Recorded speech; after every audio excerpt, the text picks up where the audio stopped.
जय Hind everyone.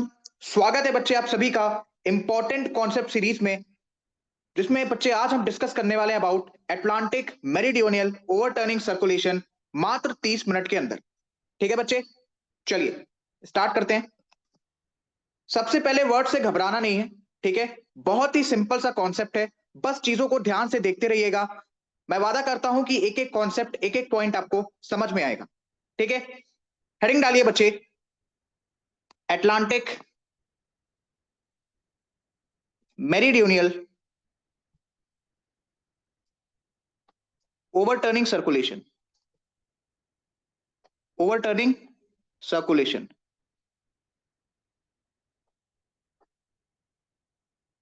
Overturning circulation, ठीक है। हेडिंग पड़ गई बच्चे। चलिए, इस कॉन्सेप्ट को समझने से पहले बहुत ही ज्यादा इंपॉर्टेंट है कि आपको सर थर्मोहेलाइन सर्कुलेशन का कॉन्सेप्ट पता हो। तो सबसे पहले मैं आपको एक बार वो समझा देता हूं। Sir, what is the word? The word is thermohaline circulation. Now try to catch this word. What do you understand by the word thermo? ठीक है बच्चे, थर्मो वर्ड से आप क्या समझते हैं? Anyone in the comment section, please do let me know. ठीक है सर, थर्मो वर्ड का मतलब होता है टेम्परेचर। ठीक है, थर्मो वर्ड का मतलब क्या होता है बच्चे? Temperature, right? Yes sir. And हेलाइन word का मतलब बच्चे, हेलाइन सेलाइन, दैट इज लवणता, यानी कि सेलेनिटी। ठीक है बच्चे, बाई चांस अगर किसी भी बच्चे ने ओशियनोग्राफी की क्लास अभी तक नहीं देखी है, तो मैं एक बार आपको सेलेनिटी का कॉन्सेप्ट अच्छे तरीके से समझा देता हूं, ध्यान से सुनना। सर, सेलेनिटी कुछ भी नहीं होता है। सपोज ये आपका ओशियन है, ठीक है। इस ओशियन का आप एक छोटा सा टुकड़ा ले लो, सपोज आपने ये उठा लिया, ठीक है। इसमें कितना ग्राम आपको नमक मिलेगा, उसी को क्या कहते हैं बच्चे? सेलेनिटी।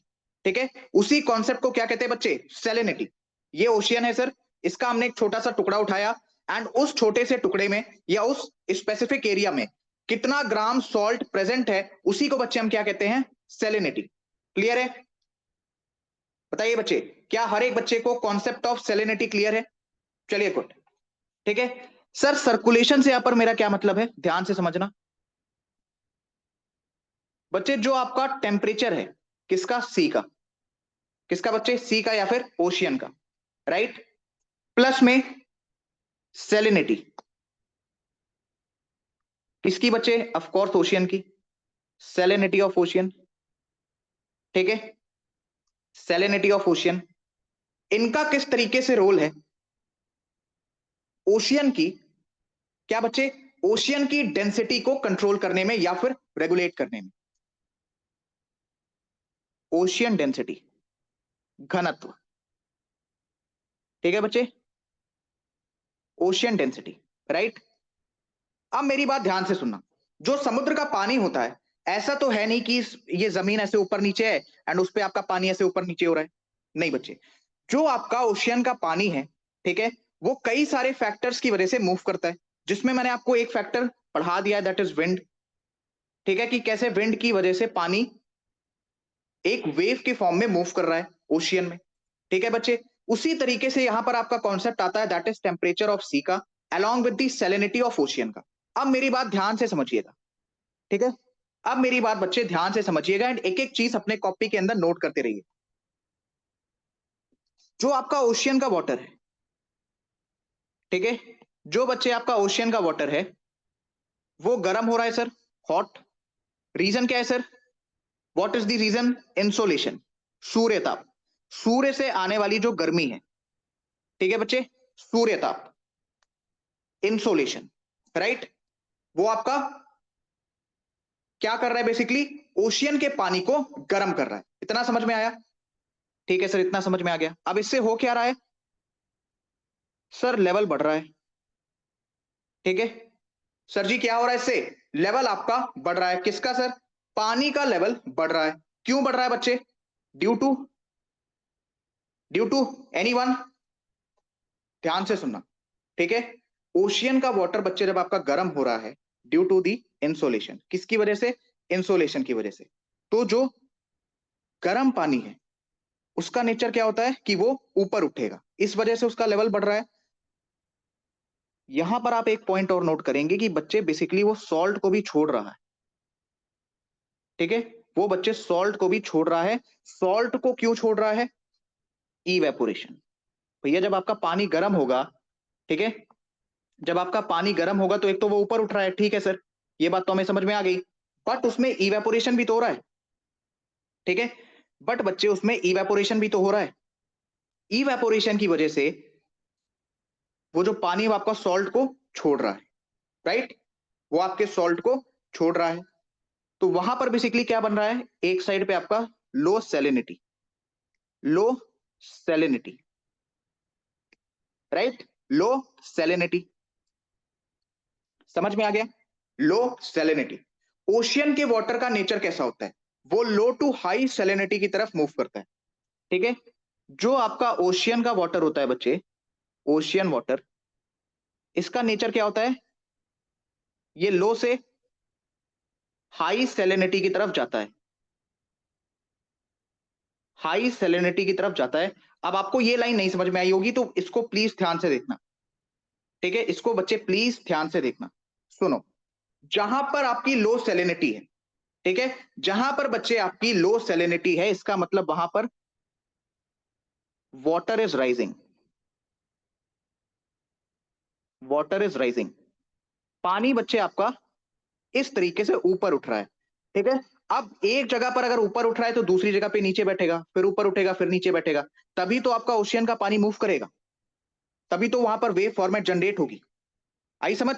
तो सर जहां पर हाई सैलिनिटी है, यानी नमक की मात्रा ज्यादा है, तो पानी आपका भारी हो जाएगा, ठीक है, पानी बच्चे आपका भारी हो जाएगा। एंड अगर बच्चे पानी आपका भारी हो रहा है तो वो नीचे बैठेगा, वाटर सेटल डाउन, वो बच्चे आपका नीचे बैठेगा, राइट। आप समझ में आया? यानी सर जहां पर लो सैलिनिटी है वहां पर बेसिकली क्या होगा, पानी आपका ऊपर उठ रहा है, और जहां पर हाई सैलिनिटी है वहां पर पानी नीचे बैठ रहा है। तो ऊपर, ऊपर उठा, ठीक है, लो सैलिनिटी, नीचे बैठा हाई सैलिनिटी। तो पानी की मूवमेंट अल्टीमेटली किस तरीके से हो रही है बच्चे? लो सैलिनिटी से हाई सैलिनिटी की तरफ। What is salinity sir? ये आपका ओशियन है, मैंने उसमें एक छोटा सा पार्ट उसका उठा लिया, या सपोज एक छोटा सा टुकड़ा लिया, ठीक है, उसमें कितना अमाउंट ऑफ सॉल्ट प्रेजेंट है, कितने ग्राम ऑफ सॉल्ट प्रेजेंट है, उसी को बच्चे हम क्या कहते हैं? सैलिनिटी कहते हैं, ठीक है। अब आप इसको ऐसे मत रिलेट करना कि सर आपने कैसे टुकड़ा उठा लिया, मैं आपको समझाने के लिए बता रहा हूं कि आप सपोज ओशियन लो, उसमें थोड़ा सा वॉल्यूम ऑफ वाटर निकाल लो, उस वाटर में जितने ग्राम ऑफ सॉल्ट प्रेजेंट हैं वही उसकी सैलिनिटी हो जाएगी, ठीक है, सिंपल सा कॉन्सेप्ट है। तो ये जो सैलिनिटी वर्ड है आपको इससे कंफ्यूज नहीं होना है, ठीक है बच्चे, इतना समझ में आया? अब इसी कॉन्सेप्ट को मैं आपको एक डायग्राम की मदद से समझाता हूं, ध्यान से देखिएगा, ठीक है बच्चे, ध्यान से देखिएगा। सर ये हमारा अर्थ है, बीच में क्या है sir? 0 degree, that is equator, right. अब सर यहां पर जो पानी आपका लगा हुआ है, ठीक है, एक कॉन्सेप्ट मैंने आपको पढ़ाया था कि इक्वेटर पर इंसोलेशन ज्यादा होती है, क्योंकि सूर्य की जो आपका सूर्य है उसकी जो किरणें हैं वो इक्वेटर पर डायरेक्ट आ रही हैं, तो बच्चे इक्वेटर पर गर्मी ज्यादा होगी। तो जायज सी बात है कि यहां पर बच्चे आपको हॉट वाटर देखने को मिलेगा, ठीक है बच्चे, यहां पर आपको हॉट वाटर देखने को मिलेगा। अब मैंने आपको ऊपर क्या पढ़ा है सर, कि हॉट वाटर बच्चे इज राइजिंग, ठीक है, ये ऊपर की तरफ जा रहा है, इज राइजिंग, राइट। अब जैसे जैसे ये ऊपर की तरफ जा रहा है बच्चे, इसमें रेट ऑफ इवेपोरेशन भी बढ़ रहा है, ठीक है, इसमें बच्चे रेट ऑफ इवेपोरेशन भी आपका बढ़ रहा है सर, ठीक है। जैसे जैसे बच्चे आपका रेट ऑफ इवेपोरेशन बढ़ रहा है उसमें सॉल्ट की मात्रा कम होती जा रही है, ठीक है, जैसे जैसे उसमें आपका रेट ऑफ इवेपोरेशन बढ़ रहा है उसमें सॉल्ट की मात्रा बच्चे कम होती जा रही है, यस, उसमें बच्चे क्या हो रहा है, सॉल्ट की मात्रा कम होती जा रही है, ओके, समझ में आया? बताइए बच्चे, समझ में आया इतना? अब मेरी बात ध्यान से सुनो, ठीक है, अभी मैंने आपको क्या बोला, सॉल्ट की मात्रा कम हो रही है, but exactly this concept is not right. क्यों? जैसे जैसे आपका इवेपोरेशन हो रहा है, ठीक है, जैसे जैसे बच्चे आपका इवेपोरेशन हो रहा है, अल्टीमेटली आप देखोगे उस पर्टिकुलर वाटर में सॉल्ट की मात्रा बढ़ रही है। सॉल्ट की अमाउंट, मैं यहाँ पे हिंदी और इंग्लिश दोनों यूज कर रहा हूं। सॉल्ट की अमाउंट बढ़ रही है।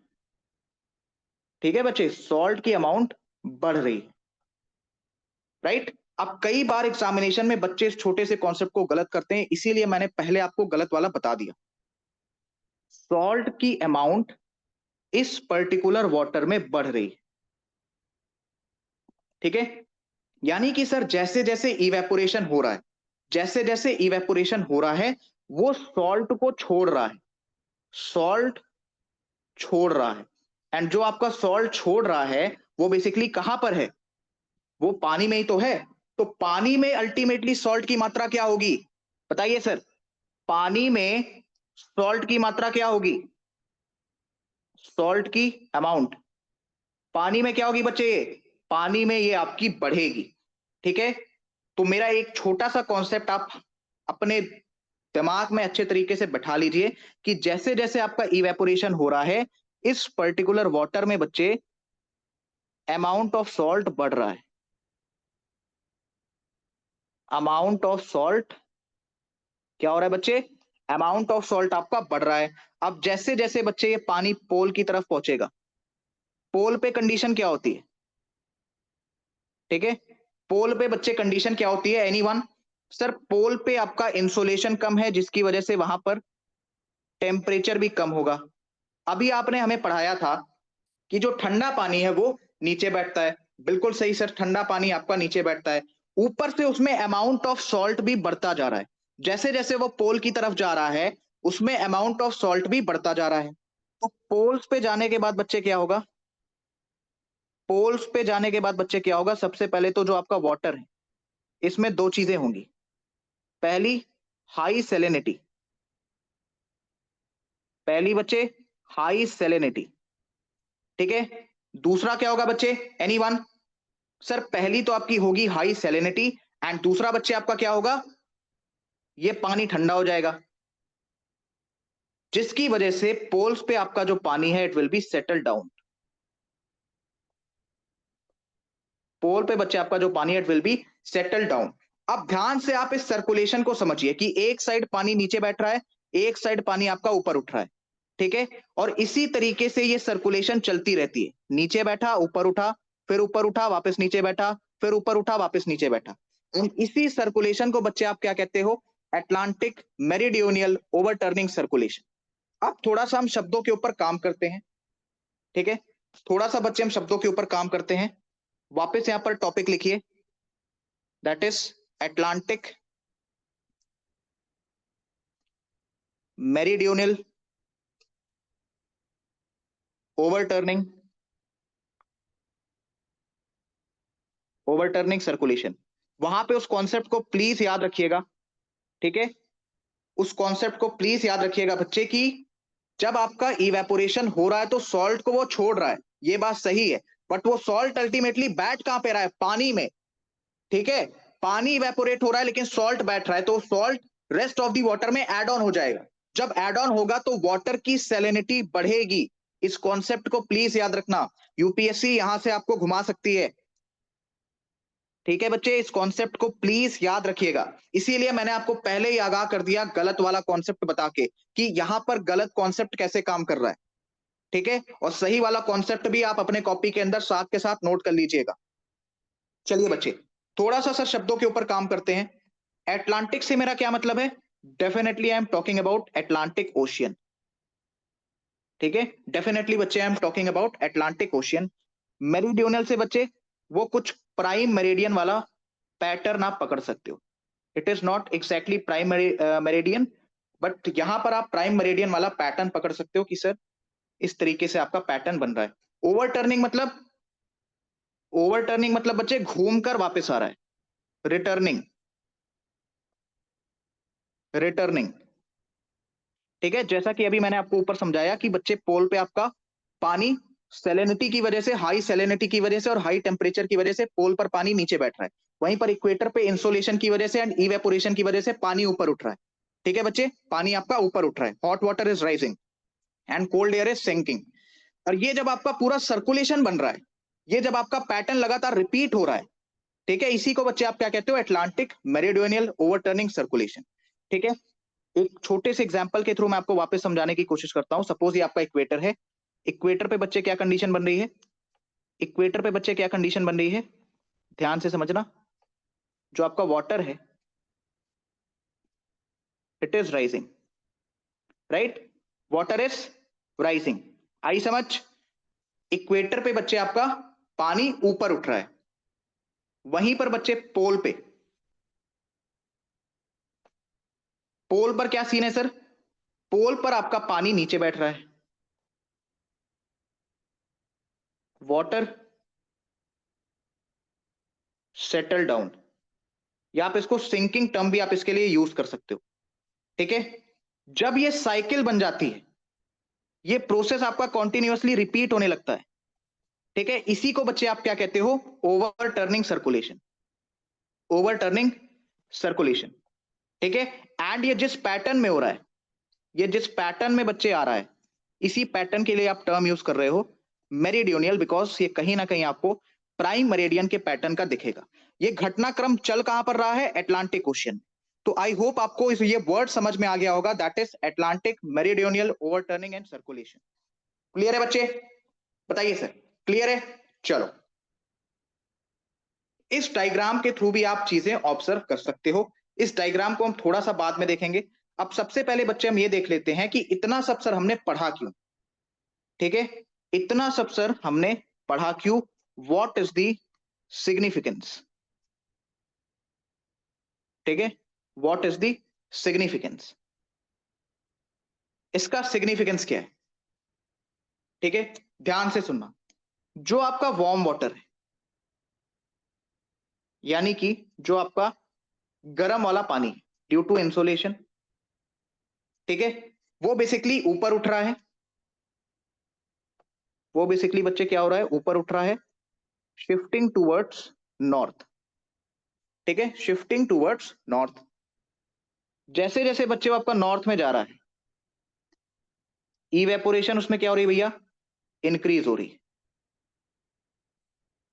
इवेपोरेशन बच्चे उसमें क्या हो रही है, इंक्रीज हो रही है। जैसे जैसे इवेपोरेशन इंक्रीज हो रही है, तो उस पर्टिकुलर वाटर में क्या हो रहा है बच्चे, सॉल्ट की मात्रा बढ़ रही है, सॉल्ट की मात्रा बढ़ रही है। अब जैसे ही वो पोल पर जाएगा, पोल पर उसको क्या मिलेगा बच्चे, लो टेम्परेचर। पोल पर बच्चे उसको क्या मिलेगा, लो टेम्परेचर। कहां पर, पोल पर सर, यस, पोल पर, राइट। तो पानी एक तो हाई सैलिनिटी, वैसे ही नीचे बैठना चाहिए, ऊपर से कोल्ड हो गया, तो उसकी वजह से क्या हुआ बच्चे, आपका जो वाटर है सेटल डाउन हो गया पोल पर, वाटर सेटल डाउन। अब आपकी ये साइकिल चल रही, ठीक है। अब थोड़ा सा बच्चे मैं आपको लेकर चलता हूं मैप के ऊपर। ठीक है, अब बच्चे मैं आपको थोड़ा सा लेके चलता हूं मैप के ऊपर, ध्यान से देखना। सबसे पहले तो अटलांटिक ओशियन की आप लोकेशन देख लो। सर ये आपका साउथ अमेरिका, ये सर आपका अफ्रीका, बीच में सर आपको मिलेगा अटलांटिक ओशियन। ठीक है बच्चे, यहां से आपका जो पानी है, let me change the colour, कौन सा कलर यूज करूं, वायलेट यूज कर लेता हूं। चलो, यहां से बच्चे जो आपका पानी है, ये नॉर्थ के साइड ऊपर उठ रहा है। अब आप ध्यान से देखो, इससे यूरोप वगैरह को कितना फायदा हो रहा है। ठीक है, इससे बेसिकली यूरोप वगैरह को कितना फायदा हो रहा है, जो मैं आपको यहीं पर बताने की कोशिश करता हूं। ध्यान से समझिएगा। सर यूरोप को फायदा कैसे हो रहा है, मुझे एक बात बताओ, ये पानी कैसा है बच्चे आपका, ये पानी कैसा है बच्चे आपका, गर्म है। ठीक है, ये डायग्राम मैं यहां पर बना रहा हूं, ध्यान से देखना। सर हॉट वाटर, ठीक है बच्चे, hot water.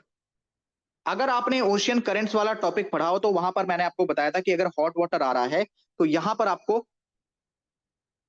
Hot water current मिलेगी। तो यहां पर बच्चे हॉट वाटर करंट बनती है, दैट इज गल्फ स्ट्रीम। कहां पर बच्चे, इस वाले इलाके में। ठीक है, यहां पर बच्चे आपको कौन सी हॉट वाटर करंट देखने को मिल रही है, दैट इज गल्फ स्ट्रीम। अब यूरोप में जब ठंडी वगैरह पड़ती, सपोज ये हॉट वाटर आपका इस तरीके से अपवेलिंग नहीं हो रही, यानी कि इस तरीके से ऊपर नहीं उठ रहा, कोई गल्फ स्ट्रीम आपकी नहीं बन रही, ठीक है। तो इससे होता क्या कि यूरोप वगैरह में जब ठंडी पड़ती तो पूरा का पूरा ये बर्फ से जम जाता, वहां पर वेदर स्टेबल नहीं होता, वेदर स्टेबल नहीं होता तो कहीं ना कहीं उसकी इकोनॉमी को भी नुकसान होता, right. For example sir, for example fishing, for example fishing, यहाँ के लोगों का जीने का एक सबसे बड़ा सोर्स फिशिंग भी है। तो सर पूरी की पूरी जो फिशिंग इंडस्ट्री है वो यूरोप के अंदर कोलैप्स हो जाती, राइट। बट जब ये कंडीशन आपकी बन रही है तो इससे फायदा क्या हो रहा है? इससे सबसे पहले तो यूरोप को अच्छा खासा फायदा हो रहा है। क्यों सर, ऐसा क्या हो रहा है? ध्यान से सुनो, ठीक है। ऐसा क्या हो रहा है बच्चे, यूरोप में जो आपका वेदर है वो इसकी वजह से आपको स्टेबल देखने को मिलता है, वो इसकी वजह से बच्चे आपको स्टेबल देखने को मिलता है, ठीक है। सर वहां की इकोनॉमी भी, economy for example industries like fishing, उसमें भी बच्चे आपको किसी भी प्रकार का कोई भी कोलैप्स देखने को नहीं मिलता, राइट। ठीक है बच्चे, इसी वजह से गल्फ स्ट्रीम को ब्लैंकेट ऑफ यूरोप भी कहते हैं, इस पॉइंट को याद रखना। इसी वजह से बच्चे गल्फ स्ट्रीम को ब्लैंकेट ऑफ यूरोप के नाम से भी जाना जाता है, ठीक है बच्चे। अब ये गल्फ स्ट्रीम बन क्यों रही है? बिकॉज यहां पर ये हॉट वाटर आया। ये हॉट वाटर आने का स्रोत क्या है सर? ये प्रोसेस कैसे आ रही है सर? इस प्रोसेस का क्या नाम है? इस सर्कुलेशन प्रोसेस का क्या नाम है बच्चे? Atlantic meridional overturning circulation. अब ध्यान से सुनो इसका और क्या सिग्निफिकेंस है। हॉट वाटर बच्चे जब आपका ऊपर उठ रहा है यानी कि उसकी अपवेलिंग हो रही है, अपवेलिंग मतलब ऊपर उठना, अपवेलिंग मतलब बच्चे ऊपर उठना, ठीक है। सिग्निफिकेंस नंबर वन बच्चे, यूरोप को काफी ज्यादा इससे फायदा हो रहा है, ठीक है। यूरोप को बच्चे इससे काफी ज्यादा फायदा हो रहा है, right. Now point number two, जब आपकी अपवेलिंग होती है पानी की, तो क्या पानी के साथ साथ उसके न्यूट्रिएंट्स भी ऊपर आते हैं? यस बच्चे, अगर न्यूट्रिएंट्स आपके ऊपर आ रहे हैं तो जायज सी बात है उसमें जो फाइटोप्लैंक्टन्स है। अब सर ये फाइटोप्लैंक्टन्स क्या होते हैं? सिंपल सा आप एक कंसेप्ट याद रखो, समुद्र के अंदर ऐसे पदार्थ जो फोटोसिंथेसिस कर सकते हैं, ठीक है, एज सिंपल एज दैट। ये बच्चे क्या करेंगे? फाइटोप्लैंक्टन्स आ रहे हैं तो फोटोसिंथेसिस करेंगे। इंपॉर्टेंट कॉन्सेप्ट सीरीज में जो 2-2 ढाई-ढाई घंटे के लेक्चर हो रहे हैं उसमें मैं बहुत जल्दी फोटोसिंथेसिस का टॉपिक भी आपको समझाने वाला हूं, ठीक है। अब फोटोसिंथेसिस करेंगे तो बच्चे होगा क्या? एटमॉस्फेयर से, एटमॉस्फेयर से ये CO2 लेंगे, एटमॉस्फेयर से बच्चे ये क्या लेंगे? CO2 लेंगे, यस। तो कहीं ना कहीं CO2 की सिंकिंग में भी, CO2 सिंकिंग, इसमें भी बच्चे आपका एटलांटिक मेरिडियोनियल ओवरटर्निंग सर्कुलेशन का रोल। बिकॉज अगर ये नहीं होगा तो पानी ऊपर नहीं उठेगा, पानी ऊपर नहीं उठेगा तो न्यूट्रिएंट्स ऊपर नहीं आएंगे, तो सर फाइटोप्लैंक्टन्स ऊपर नहीं आएंगे, और फाइटोप्लैंक्टन्स ऊपर नहीं आएंगे तो फोटोसिंथेसिस नहीं कर पाएंगे, एंड एटमॉस्फेयर में CO2 की मात्रा बढ़ती जाएगी। एटमॉस्फेयर में बच्चे CO2 की मात्रा बढ़ती जाएगी, which will result in global warming, जो अभी आप आज के टाइम पर देख रहे हो। तो सर पॉइंट नंबर वन आपका हो गया ब्लैंकेट ऑफ यूरोप का, पॉइंट नंबर टू बच्चे आपका हो गया CO2 सिंकिंग का, ठीक है, CO2 सिंकिंग। क्लियर है इतना? पॉइंट नंबर थ्री, ये मैंने आपको इकोनॉमी से भी रिलेट करवा दिया, राइट सर। CO2 सिंकिंग आई समझ? इतना समझ में आया? अब ध्यान से सुनो सर, इस पे कंसर्न क्या है, ठीक है। What is the concern? Concern मैं आपको यहां पर समझा दे रहा हूं, नोट डाउन करवा दे रहा हूं, कंसर्न भी बताऊंगा एंड उसके बाद इस कॉन्सेप्ट को आपको इंडियन ओशियन से भी रिलेट करवाऊंगा, ठीक है बच्चे। सबसे पहले note down the concern. Sir समस्या क्या आ रही है? ध्यान से सुनना बच्चे, समस्या ये आ रही है कि जैसे जैसे ग्लोबल वार्मिंग आपकी बढ़ रही है, जैसे जैसे बच्चे आपकी ग्लोबल वार्मिंग बढ़ रही है, क्या हो रहा है बच्चे? ग्लोबल वार्मिंग आपकी बढ़ रही है। ये जो आपका एमॉक है ना, that is Atlantic meridional overturning circulation, amok disturb हो रहा, एमॉक डिस्टर्ब हो रहा। अब एमॉक डिस्टर्ब हो रहा बच्चे, इसका मतलब क्या है कि पूरी की पूरी जो सर्कुलेशन अभी मैंने आपको पढ़ाई है वो डिस्टर्ब हो रही है, इससे क्या हो रहा है बेसिकली, पोलर रीजन में, यानी जो आपके पोल वाले इलाके हैं, वहां पर क्या हो रहा है सर, स्नो मेल्ट हो रही है, क्योंकि टेम्परेचर आपका बढ़ रहा है। ठीक है, स्नो वगैरह आपकी मेल्ट हो रही। ठीक है बच्चे, क्या हो रहा है, स्नो वगैरह आपकी मेल्ट हो रही, राइट। सपोज यहां पर रेनफॉल अगर हो जाती है, या रेनफॉल हो रही है, तो बेसिकली क्या हो रहा है, वहां के पानी में फ्रेश वाटर का एडिशन हो रहा है। उस एरिया का जो पानी है उसमें क्या हो रहा है भैया, फ्रेश वाटर ऐड हो रहा है। फ्रेश वाटर ऐड होगा तो उस पर्टिकुलर जो उस एरिया का पानी है उसमें सॉल्ट की मात्रा कम हो जाएगी। अब आप एक चीज समझो कि पूरी की पूरी जो कहानी है वो आपका दो ही चीज पर तो डिपेंड कर रहा था, एक सैलिनिटी और एक है बच्चे आपका टेम्परेचर। ठीक है, 90% कहानी आपकी इन दो फैक्टर्स पे डिपेंड कर रही थी। अब सॉल्ट की मात्रा आपने कम करके सैलिनिटी को डिस्टर्ब कर दिया, इसका मतलब आपने पूरे के पूरे एमोक को डिस्टर्ब कर दिया। तो सर इससे क्या क्या आपको इफेक्ट देखने को मिल सकते हैं, पूरा का पूरा आपका यूरोप डिस्टर्ब हो सकता है। ठीक है, ये जो कार्बन सिंकिंग मैंने आपको पढ़ाई, इसमें दिक्कत हो सकती, आपकी फिशिंग इंडस्ट्री कोलैप्स कर सकती, क्लाइमेट बच्चे आपका डिस्टर्ब हो सकता है। ठीक है, ठीक है बच्चे, ये सर्कुलेशन में अगर आप ध्यान से देखो तो यहां पर जो है इस सर्कुलेशन में पानी एक बार तो ऊपर जा रहा है, ठीक है, यूरोप को फायदा हो रहा है, नीचे जब आ रहा है तो ये पानी बहुत ज्यादा हेल्प करता है एंटार्क्टिका की बर्फ को मेंटेन करने। एंटार्क्टिका की जो बर्फ है उसको मेंटेन करने में ये पानी बहुत बड़ा रोल प्ले करता है, बिकॉज बर्फ है, उसको ठंडा माहौल चाहिए, ये पानी उसको ठंडा माहौल दे रहा है। ठीक है भाई, ये देखो, ठंडा पानी आपका नीचे बैठ रहा है, गर्म पानी भैया आपका ऊपर उठ रहा है। ये जो सर्कुलेशन पैटर्न बन रहा है इसी को हम क्या कह रहे हैं, एटलांटिक मेरीडोनियल ओवरटर्निंग सर्कुलेशन। ठीक है, अब सपोज अगर आपने एमॉक को डिस्टर्ब किया तो ये जो पानी है ये भी धीरे धीरे आपका डिस्टर्ब होगा। अगर ये डिस्टर्ब हुआ तो पूरा का पूरा आपका एंटार्क्टिका डिस्टर्ब होगा। इसकी बर्फ अगर पिघलती है तो जितने भी आपके बड़े शहर हैं जो समुद्र के किनारे हैं, like this region, this region, India में ये वाला रीजन, ठीक है, इधर ऑस्ट्रेलिया के साइड, ये सब के सब डूब जाएंगे, इतना पानी का लेवल बढ़ जाएगा। तो ये बहुत ही चिंताजनक बात है। ठीक है, अब थोड़ा सा इसको मैं आपको रिलेट करवा देता हूं इंडियन ओशियन से, ध्यान से समझना। एमॉक को बैलेंस कैसे किया जा सकता है, पहले लिखवा देता हूं पॉइंट, उसके बाद मैं आपको समझाता हूं। ठीक है, एमॉक को बच्चे बैलेंस कैसे किया जा सकता है, सपोज ये आपका इंडिया है और इसके नीचे बच्चे पूरा का पूरा क्या है, इंडियन ओशियन। इसके नीचे बच्चे पूरा का पूरा क्या है, इंडियन ओशियन है sir, yes, Indian ocean, right. अगर ये इंडियन ओशियन आपका कॉन्टिन्यूअसली हीटअप होता रहे, यानी गर्म होता रहे, तो आपका एमॉक को बैलेंस किया जा सकता है।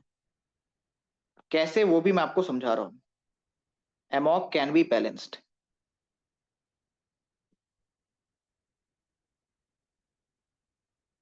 एमॉक कैन बी बैलेंस्ड कैसे बच्चे, जब ये आपका हीटअप होगा तो क्या वहां पर लो प्रेशर बनेगा, बिल्कुल बनेगा सर।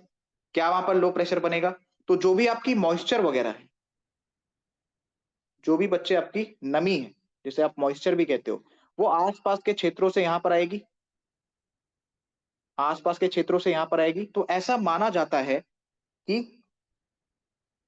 एटलांटिक ओशियन की भी जो मॉइस्चर है वो आपकी यहां पर आ जाएगी।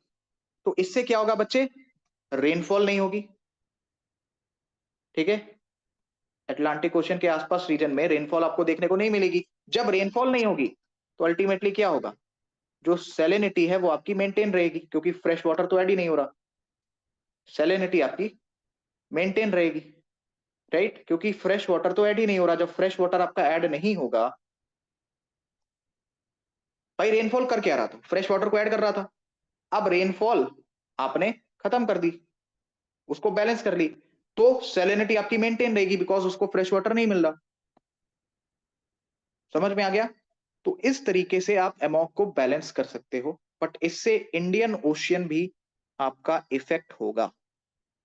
ठीक है, मैप में अगर आप समझना चाहो तो जब इंडियन ओशियन को आप हीटअप करोगे तो आसपास से यहाँ पे लो प्रेशर बन जाएगा, आसपास से पूरा का पूरा मॉइस्चर यहाँ पे आ जाएगा, तो इट इज पॉसिबल कि अटलांटिक ओशियन का भी मॉइस्चर यहाँ पर आ जाए।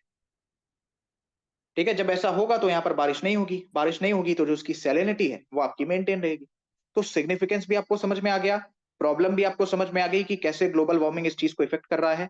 प्लस में बच्चे आपको ये अटलांटिक मेरीडोनियल ओवरटर्निंग सर्कुलेशन का कॉन्सेप्ट क्या है ये भी आपको समझ में आ गया। ठीक है, ओशियन का पानी कैसे मूव करता है ये भी आपको समझ में आ गया। Sir what is thermohaline circulation, ये भी बच्चे आपको समझ में आ गया। What is thermohaline circulation, anyone anyone बच्चे इन दी कमेंट सेक्शन। बच्चे थर्मोहेलाइन सर्कुलेशन क्या होता है, जब आपका ओशियन का वाटर इन दो फैक्टर्स की वजह से कंट्रोल हो रहा, control in the sense move हो रहा। ठीक है, तो थर्मोहेलाइन सर्कुलेशन बच्चे आपको ये कॉन्सेप्ट समझ में आ गया। इसके बाद आपने क्या समझा सर, इसके बाद बच्चे आपने क्या समझा कि सर किस तरीके से बेसिकली मूवमेंट हो रही है। इसके बाद बच्चे मैंने आपको सबसे ज्यादा इंपॉर्टेंट पॉइंट, पहले मैंने आपको थोड़ा सा कॉन्सेप्ट में घुमाया कि बच्चे देखो ऐसा होता है, और सबके दिमाग में आया होगा कि सर ऐसा होता है, किसी ने नहीं सोचा कि सर इवेपोरेशन हो रहा है तो पानी में तो सॉल्ट की मात्रा बढ़ रही होगी, है ना। नहीं सर, जो आपने पढ़ा दिया हम वही पढ़ेंगे। गुड। कभी कभी है ना, थोड़ा सा आप क्वेश्चन एंड आंसर किया करिए तो मुझे भी मजा आए, कमेंट्स में क्वेश्चन पूछा करिए, अपने फीडबैक दिया करिए।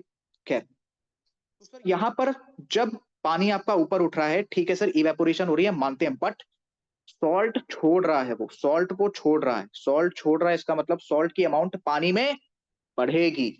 ठीक है, सॉल्ट की अमाउंट पानी में बढ़ेगी, यानी कि आपका पानी भारी होता जाएगा, डेंस होता जाएगा। आई समझ।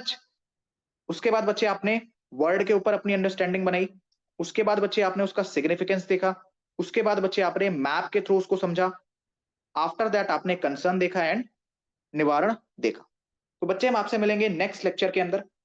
कमेंट सेक्शन में आप मुझे बता सकते हैं कि सर कौन सा लेक्चर आप चाहते हो, क्या आपकी डिमांड है, किस टॉपिक पे आप लेक्चर चाहते हो, कि सर हमें ये टॉपिक इंपॉर्टेंट लग रहा है बट हम पढ़ नहीं पाए हैं, आप हमें एक बार वो टॉपिक समझा दीजिए। ठीक है, प्लस में बच्चे आप क्या कर सकते हो, मेरी इंपॉर्टेंट कॉन्सेप्ट सीरीज को फॉलो कर सकते हो, फिजिकल ज्योग्राफी की प्लेलिस्ट फॉलो कर सकते हो, इकोनॉमिक्स की प्लेलिस्ट फॉलो कर सकते हो, ये 30 मिनट्स कॉन्सेप्ट सीरीज फॉलो कर सकते हो, मेरे हैंडआउट्स आप फॉलो कर सकते हो। अभी रिसेंटली मैं आपके लिए एक हैंडआउट प्रिपेयर करवा रहा हूँ by our team member Vikram and Rohit.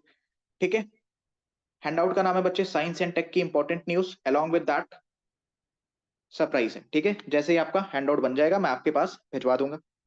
ठीक है बच्चे, नोट्स पीडीएफ आपको हर एक चीज मिल जा रही है, राइट।